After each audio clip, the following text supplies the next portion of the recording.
Buenos días, mi nombre es Agustín Pedalino, soy médico del Hospital Santa Lucía, trabajo en el servicio de vías lagrimales y la idea de esta charla es generar una especie de organigrama para facilitar o hacer más dinámica la evaluación del paciente en consultorio. Cuando nos derivan un paciente con epífora o cuando viene el paciente por epífora por primera vez, por lo general son pacientes que están polimedicados o que tienen el mismo tratamiento desde hace mucho tiempo y por algún motivo no se detectó específicamente cuál es la causa de ese lagrimeo. Entonces la idea es generar como algo más dinámico para que podamos hacer una evaluación completa de la vía lagrimal.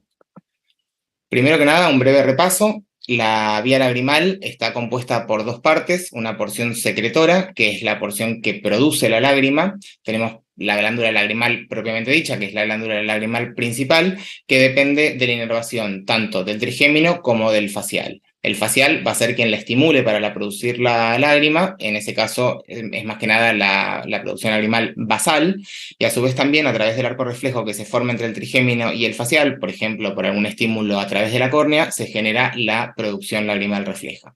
Y también tiene las glándulas lagrimales accesorias que ayudan a la producción de la lágrima, que son las glándulas de Krauss y de Wolfram, que más adelante las vamos a ver. Y por otro lado, la porción excretora, que es la porción que sirve como tubería de la vía lagrimal, porque es la que va a facilitar el drenaje desde su inicio en los puntos lagrimales hasta el final en la desembocadura del conducto lacrimonasal en el meato inferior.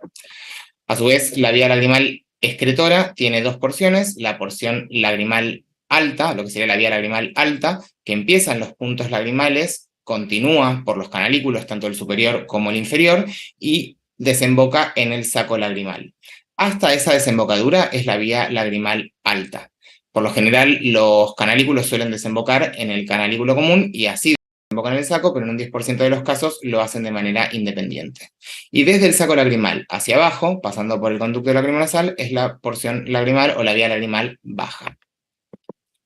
En cuanto a lo que es la porción secretora, como dijimos, hay una glándula principal que tiene una función exócrina a través de la estimulación nerviosa, que puede ser principalmente por el facial y también por el trigémino, y esta está compuesta por dos lóbulos, el lóbulo palpebral y el lóbulo orbitario. Ambos, a su vez, están comunicados por diferentes conductos excretores que oscilan entre 8 y 12.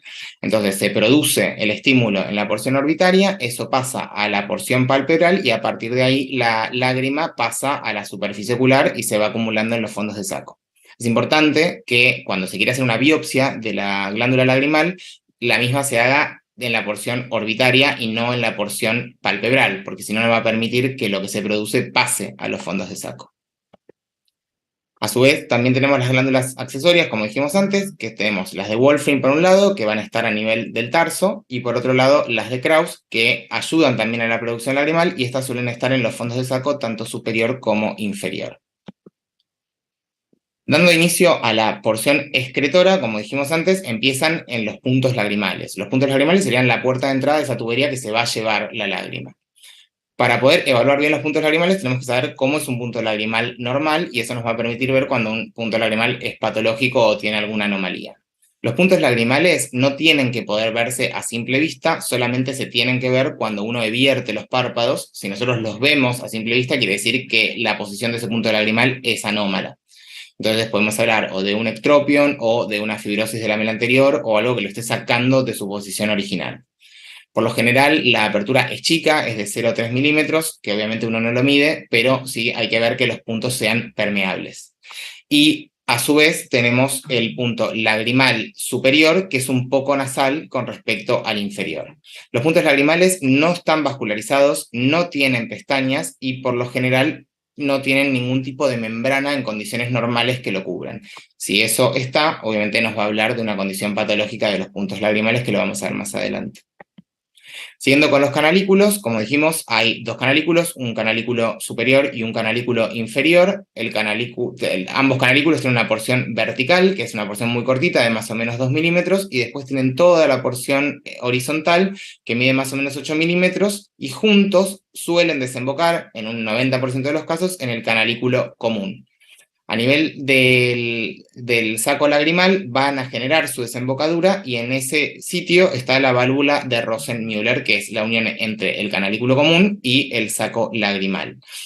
Como dije antes, 10% desembocan de manera independiente y eso a veces nos va a modificar un poquito la exploración.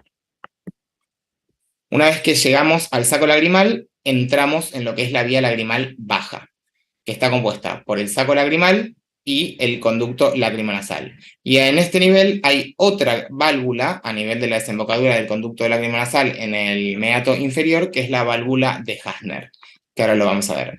Lo importante del saco lagrimal es que, si bien es como un reservorio de la lágrima, tiene que drenarse. Y básicamente la función o el estímulo para drenarse va a ser el parpadeo, porque el músculo orbicular sirve como una suerte de bomba que cuando nosotros parpadeamos, al abrir los ojos se genera una presión negativa, que eso hace como que la lágrima se succione y pueda seguir su recorrido. Cuando el músculo orbicular no funciona de manera correcta, esto no pasa, entonces muchas veces se acumula y por eso también podemos tener epífora independientemente de si tenemos una vía lagrimal normal o no. El saco, como dije antes, está entrelazado entre las partes anterior y posterior del tendón cantal medial y esos tendones son dependencias del músculo orbicular. Por eso es importante también tener en cuenta la función del músculo orbicular.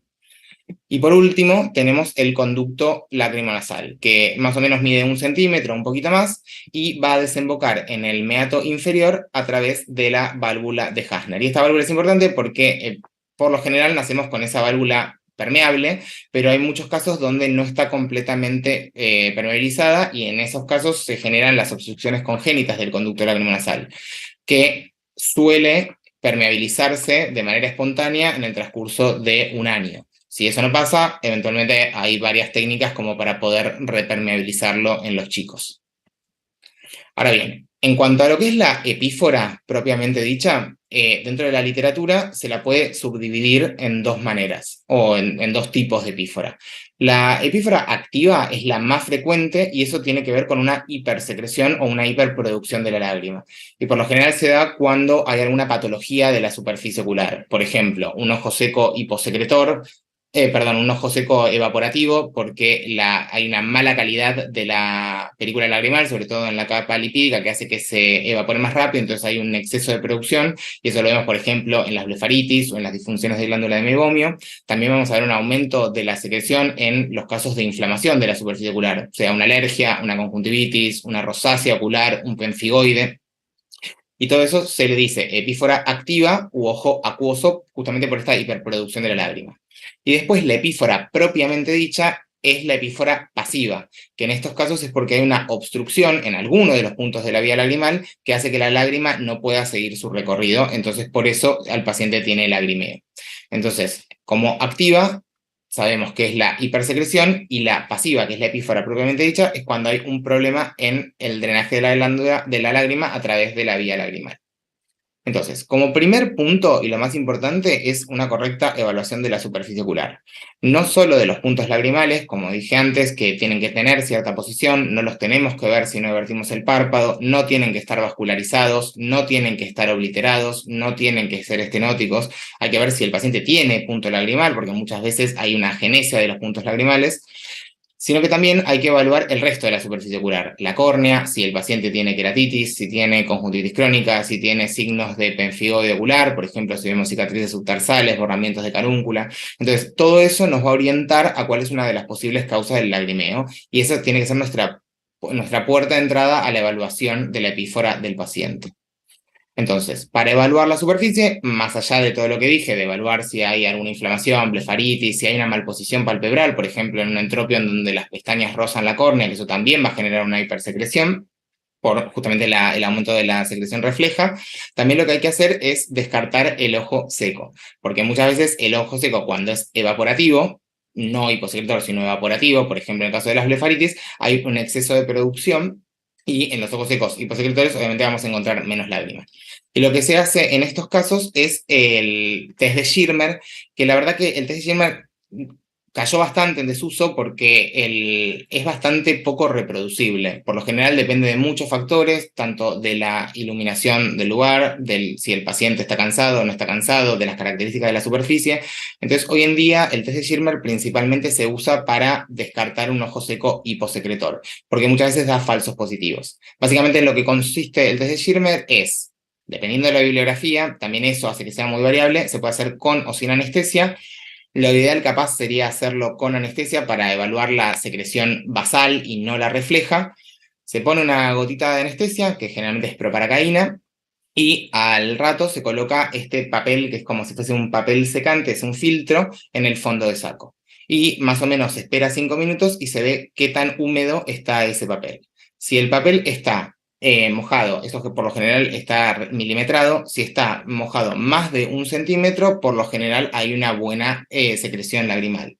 Ahora, si es menos, por lo general se trata de un ojo seco, pero como en muchos casos suele estar mojado más de 1 centímetro por un ojo seco evaporativo, la verdad es que no es muy fiable y no es algo que se use mucho, entonces como el concepto es que más que nada sirve para diagnosticar un ojo seco hiposecretor. Entonces, acá está el papel reglado, como mencioné antes, que va a estar justamente milimetrado y uno al rato, más o menos a los 5 minutos, evalúa hasta dónde hubo como esta suerte de tinción, que no es una tinción, sino que es capilaridad, hasta dónde se marcó el filtro. Ahora, cuando ya descartamos todas las patologías de la superficie ocular, lo que hay que pasar a ver es principalmente la vía lagrimal. Entonces, lo que se suele hacer es el test de desaparición de la fluoresceína, que sirve como screening inicial. Lo que se hace en este caso es poner una gota de fluoresceína, que es la misma que usamos en consultorio, se pone en fondos de saco y se evalúa a los 5 minutos cuánto queda de esa fluoresceína en los fondos de saco. Obviamente esto es a ojo porque no hay una manera exacta de medirla, pero el concepto es que si yo a los 5 minutos no veo fluoresceína en los fondos de saco, quiere decir que eso desapareció correctamente, porque la vía lagrimal es normal y no hay una obstrucción a nivel de la vía lagrimal, por ende la lágrima puede pasar desde el punto lagrimal hasta la nariz.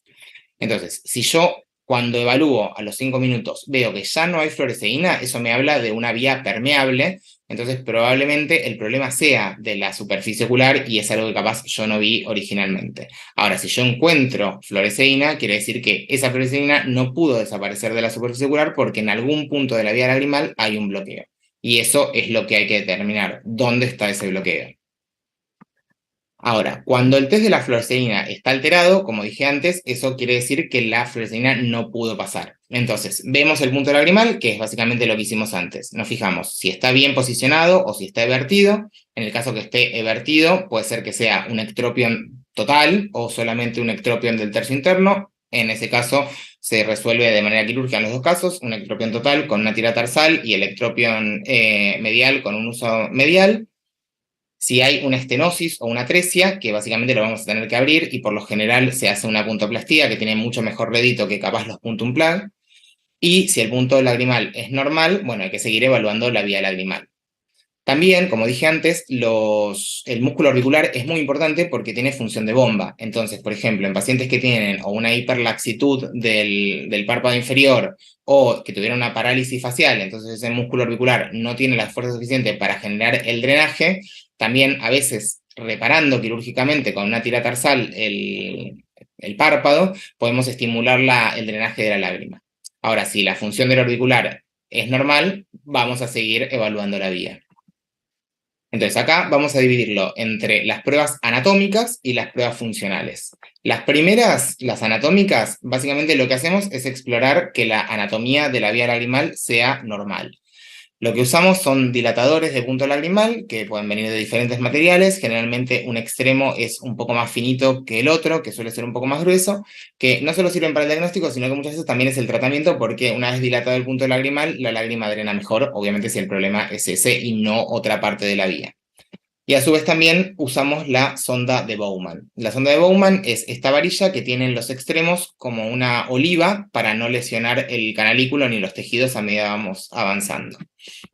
Entonces, básicamente lo que se evalúa acá es qué encontramos cuando ingresamos. Primero dilatamos el punto lagrimal y después pasamos la sonda de Bowman, qué es lo que nos encontramos. Y básicamente, si nosotros podemos atravesar todo el canalículo con la sonda y sentimos el hueso, eso se llama tope duro. Y nos habla de que toda la vía lagrimal alta es permeable porque yo pude atravesarla con la varilla. Ahora, si yo encuentro que hay una resistencia o algo que no me deja llegar al hueso, eso se llama stop blando y quiere decir que hay un problema en la vía lagrimal alta. Entonces, si yo logro atravesar toda la vía y llego al hueso, me descarta una obstrucción completa de la vía lagrimal alta. Lo que voy a pasar a hacer ahí es instilar solución fisiológica con una cánula de la misma manera. Generalmente usamos las cánulas de hidrodisección que son finitas, pasamos más o menos hasta sentir el tope, nos vamos un poquito más atrás y ahí instilamos la solución fisiológica. Si nosotros recuperamos la solución fisiológica en la nariz, que básicamente el paciente va a decir que o la siente en la nariz o la siente en la garganta, la vía lagrimal va a ser permeable. Si yo no recupero la solución fisiológica, o sea que el paciente no la siente, hay una obstrucción que por lo general es a nivel del conducto nasolagrimal, que eso va a depender si yo veo el saco que se dilata o no, como lo vamos a ver un poquito más adelante. Ahora, si yo tengo el stop blando, en este caso, o sea que hay un tejido que se interpone entre mi cánula y el hueso, básicamente ahí lo que voy a tener es una obstrucción del canalículo. Entonces, cuando yo irrigo, que paso la solución fisiológica, lo que me tengo que fijar es por dónde refluye esa solución fisiológica. Entonces, si yo estoy pasando o estoy instilando la solución fisiológica y me vuelve por el mismo punto lagrimal por donde yo entré, por ejemplo, si entro por el punto lagrimal inferior y estoy explorando en el canalículo inferior y me vuelve por el canalículo inferior o por el punto lagrimal inferior, quiere decir que la obstrucción está en el canalículo que yo estoy observando. ¿Por qué? Porque no puede pasar ni al otro canalículo ni al saco. Entonces la obstrucción va a estar acá. Entonces, si tengo reflujo por el mismo lugar por donde entré, la obstrucción está en el lugar donde yo entré. Ahora, si yo entro por el punto lagrimal inferior y veo que tengo un reflujo por el punto lagrimal superior, básicamente acá me está diciendo que yo toda esta parte la pude atravesar, el líquido lo pude atravesar, pero no puede pasar del canalículo común, porque no llega al saco, por ende no llega abajo y tampoco puede seguir su camino. Entonces, si yo lo encuentro por el punto lagrimal contrario al que entré, el problema va a ser en el canalículo común. Y a su vez también lo que tengo que evaluar es cómo es la expresión de ese saco en caso que ese saco se dilate. Si yo comprimo el saco lagrimal y me hace un reflujo, yo ya sé que eso va a haber una obstrucción más abajo porque ese líquido se acumuló de alguna manera porque no puede pasar. Si la obstrucción es más que nada serosa, quiere decir que hay una obstrucción parcial más alta. Si la obstrucción es más purulenta, básicamente lo que quiere decir es que eso llegó al saco y se estancó y se infectó. Entonces me habla de una obstrucción un poco más baja. Y si la obstrucción tiene componente sanguinoliento, quiere decir que lo más probable es que haya algún componente neoplásico porque no tiene que haber sangre en la lágrima y eso sí nos tiene que dar una pauta de alarma. Y eso se llama hemolacria. Ahora bien, eso fue lo que es la exploración anatómica. En cuanto a las pruebas funcionales, la verdad es que estas pruebas funcionales no se hacen exactamente así porque llevan mucho tiempo, no son tan útiles, pero bueno, la idea es que sea académico el modo de evaluarlo. Por lo general nosotros toda esta parte la hacemos como más en simultáneo y eventualmente si queremos ver dónde está la obstrucción hacemos una dacrocistografía. Pero básicamente las pruebas funcionales son las pruebas de Jones. Y hay dos, la de Jones 1, que es la primaria, y la prueba de Jones 2, que viene más adelante, que es la secundaria. Y básicamente acá lo que me muestra es si hay un exceso de lagrimeo porque hay una obstrucción de los conductos o porque hay una hipersecreción. Entonces, coloco la fluoresceína en el fondo del saco, que básicamente con esto también puedo probar el test de desaparición de la fluoresceína medio en simultáneo, y a los 5 minutos, que la fluoresceína debería haber desaparecido, se coloca un hisopo en la nariz. La verdad es que es muy incómodo, por más que se ponga anestesia tópica, al paciente no suele gustarle mucho, por eso tampoco se hace tanto.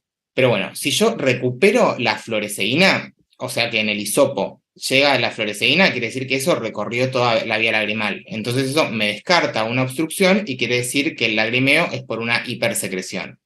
Ahora, si yo no, y eso es una prueba de Jones positiva, si yo no recupero, quiere decir que por algún motivo no pasó y no pudo seguir el camino a través de la vía lagrimal. Y eso puede ser o porque la obstrucción sea alta, que también en cierto punto yo ya lo voy a haber determinado en las pruebas anatómicas, o porque la obstrucción es baja a nivel del conducto nasolagrimal. Entonces, en estos casos, seguramente hay una obstrucción, entonces tengo que hacer la prueba de Jones 2 para determinar dónde está esa obstrucción. Que como dije antes, por lo general no se hace, pero bueno, básicamente lo que se hace en este caso es lo mismo que dijimos antes, es la instilación de solución fisiológica.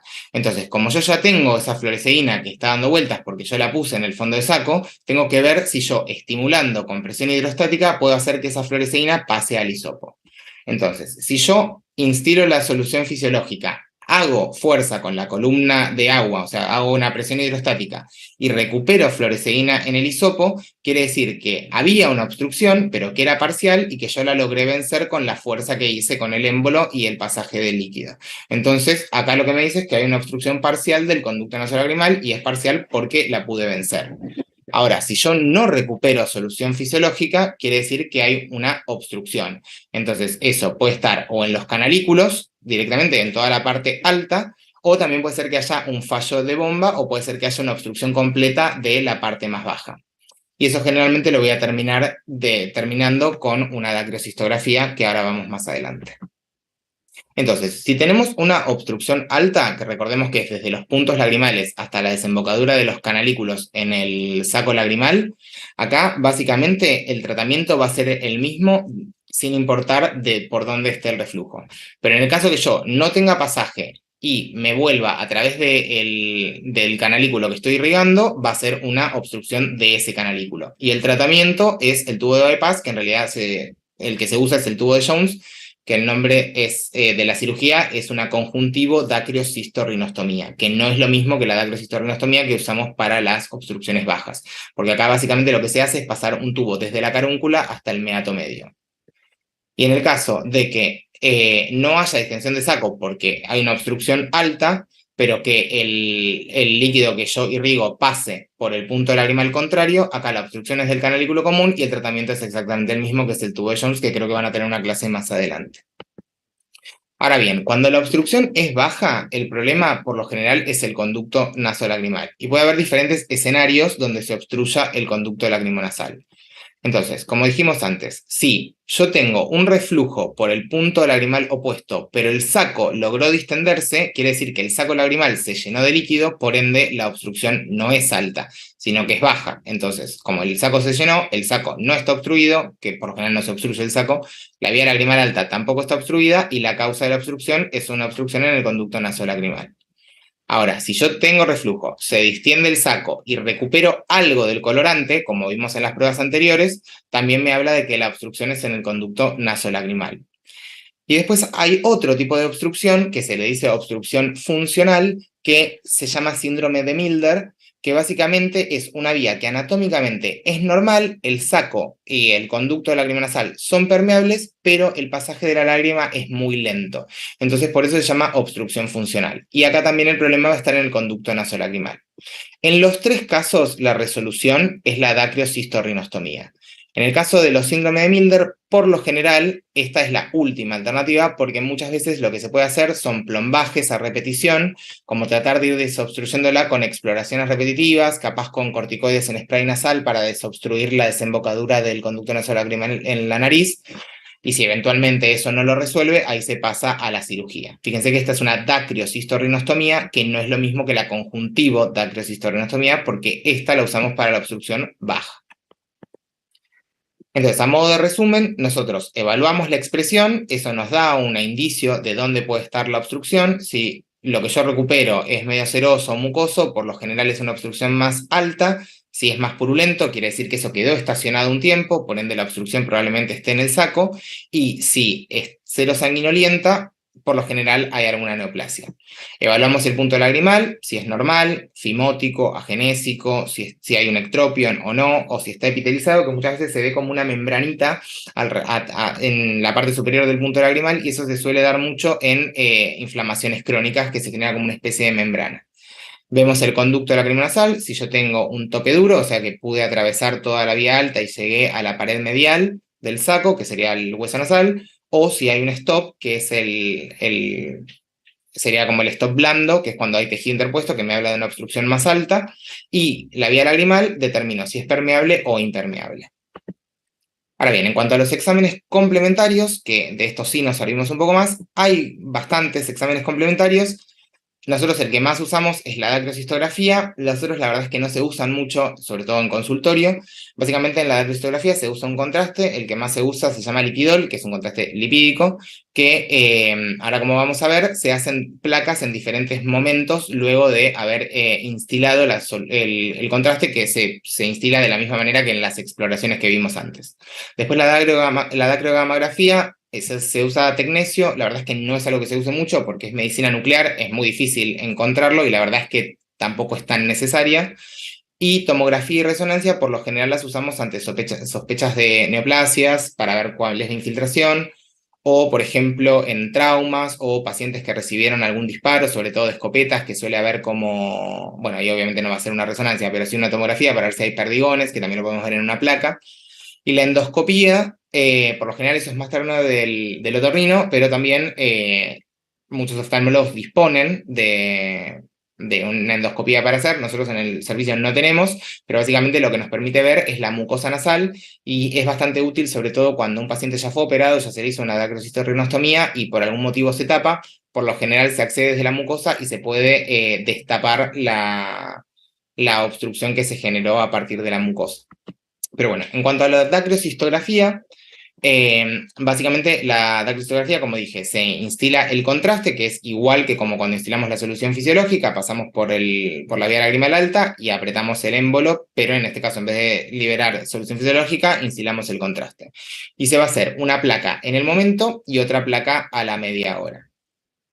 Lo normal es que en la placa del momento el contraste pase directamente, entonces que no lo veamos ni en los canalículos y tampoco veamos el saco dilatado, pero sí se pueden ver restos en el saco, como se ve acá a nivel izquierdo, que se ven como trazas del contraste. Se puede encontrar algo en el saco y algo en el conducto nasolagrimal. Y en la segunda placa, que es a los 30 minutos, solamente se tiene que ver algo en el conducto nasolagrimal, no en las estructuras más altas. Por lo general, no hay un límite exacto en la placa para ver el conducto nasolagrimal, pero nosotros tenemos en cuenta como que el reborde inferior es el inicio de la vía baja, entonces un poquito más abajo ya podemos hablar del conducto nasolagrimal. Y muchas veces también se puede ver en nasofaringe, que es básicamente a donde termina yendo el contraste. Entonces, acá, por ejemplo, tenemos en esta imagen, donde está el cursor, un paciente que tiene una obstrucción baja en el ojo derecho, acá se ve el saco, que el saco no se tendría que ver, y acá tenemos una obstrucción alta porque se ven los canalículos. Y como vimos antes, los canalículos no se tienen que ver en ninguno de los tiempos. Lo mismo en este caso, tiene en el ojo derecho una obstrucción baja, probablemente sea una obstrucción parcial porque el saco no se dilata mucho, y por otro lado tenemos en el ojo izquierdo una obstrucción alta con el saco lagrimal apenas dilatado. Entonces tenemos una obstrucción mixta. Lo mismo en este otro caso. Fíjense cómo en este caso se dilata mucho más, o sea que la obstrucción es más marcada, y en este caso tenemos una obstrucción baja bilateral. Y este grado de obstrucción nosotros lo podemos ir nombrando en grados dependiendo de qué tan dilatado esté el saco. Esto por lo general es más a ojo, pero ponele un saco, por ejemplo, un saco de este tamaño es un saco grado 1, este sería un saco grado 3, y acá tenemos sacos más grandes que serían un saco grado 4. Todos estos pacientes son candidatos a una dacrocistosrinostomía, distinto a los que tienen la obstrucción alta, como vemos acá, que son candidatos a una conjuntivo dacrocistosrinostomía, que es la colocación del tubo de Jones. Y con respecto al síndrome de Milder, que era el bloqueo funcional, donde tenemos una anatomía normal, las placas iniciales por lo general son iguales, no tenemos que ver los canalículos, sí se puede ver algo del saco y el conducto lacrimонasal, pero en las placas más tardías podemos ver el conducto lacrimonasal y algo del saco, porque se acumula y quiere decir que hay un retraso. Entonces fíjense acá cómo se ve que el saco todavía está permeable, pero no está dilatado, esto no está estancado, está todavía fluyendo. A fines prácticos, el tratamiento, si no resuelve con tratamiento médico, termina siendo el mismo. Ahora, la dacrogamografía o dacrocintigrafía es medicina nuclear, como dijimos antes, no se suele usar mucho. Esta usa tecnesio, es en gota, se coloca una gota en el fondo del saco y básicamente se usa como para descartar bloqueos funcionales, que la verdad es que con toda la evaluación clínica, todas las pruebas anatómicas, todas las pruebas funcionales y la dacrocistografía no es muy necesaria y por eso tampoco se usa mucho y tampoco hay muchos lugares donde se hace. Pero bueno, la indicación principalmente es cuando se sospecha un bloqueo funcional.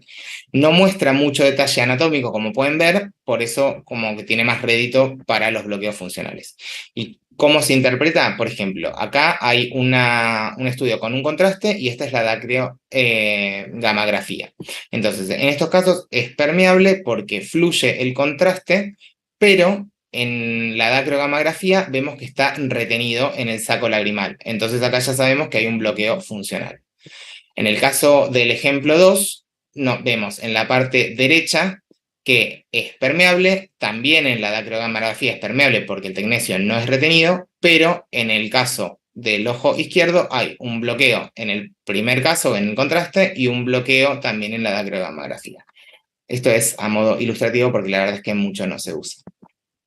En cuanto a la resonancia y la tomografía, como dije antes, no es algo que pidamos de rutina, pero sí, por ejemplo, cuando hay algún caso de tumores o cuando sospechamos un trauma grande o que a veces la obstrucción puede ser por un trauma. Entonces, en este caso, por ejemplo, tenemos una dilatación del saco que claramente no es normal y esto no es una dacrocistitis. Algo que no dije antes, por lo general, cuando hay una dilatación del saco lagrimal, suele ser por debajo del tendón cantal medial. Cuando hay tumores, por lo general es tanto por arriba como por abajo. Y fíjense que claramente, en este caso, hay una dilatación tanto por arriba como por abajo. Este es un carcinoma de células transicionales que es maligno. Entonces acá en la tomografía se ve cómo está infiltrando toda la pared medial de la órbita, llegando inclusive a la nariz. Entonces en estos casos sí es útil una tomografía que se puede hacer con y sin contraste. Después también, por ejemplo, las resonancias nos sirven para los tumores de glándula lagrimal. Como les dije antes, la glándula lagrimal está en la porción externa de la órbita y algo muy característico que hacen estos tumores es deformar el párpado en S itálica, justamente porque lo descienden desde la parte externa. Muchas veces, si es muy grande el tumor, también pueden generar proptosis y estas proptosis suelen ser hacia medial y hacia anterior. Entonces, fíjense, este es un adenoma pleomorfo de la glándula lagrimal, que es el tumor el tumor benigno más frecuente de la glándula. Entonces, más o menos lo usamos para este tipo de patologías. A modo de conclusión, es importante que conozcamos la anatomía de la vía lagrimal, saber cómo es una vía lagrimal normal, porque eso nos va a permitir saber cuándo no lo es. Tenemos que saber cómo explorarla, tanto de manera anatómica como de manera funcional, y es clave poder identificar dónde está obstruido, porque eso es lo que nos va a permitir hacer el tratamiento correcto. Y a su vez, no solo hacer las exploraciones, sino también poder mirar la superficie ocular, que es algo que muchas veces pasamos por alto. Y por supuesto, ante la duda, siempre derivar al especialista porque no tenemos la obligación de saber todo. Acá dejo mi mail, cualquier duda me pueden preguntar y lo contestaré con gusto. Bueno, adiós.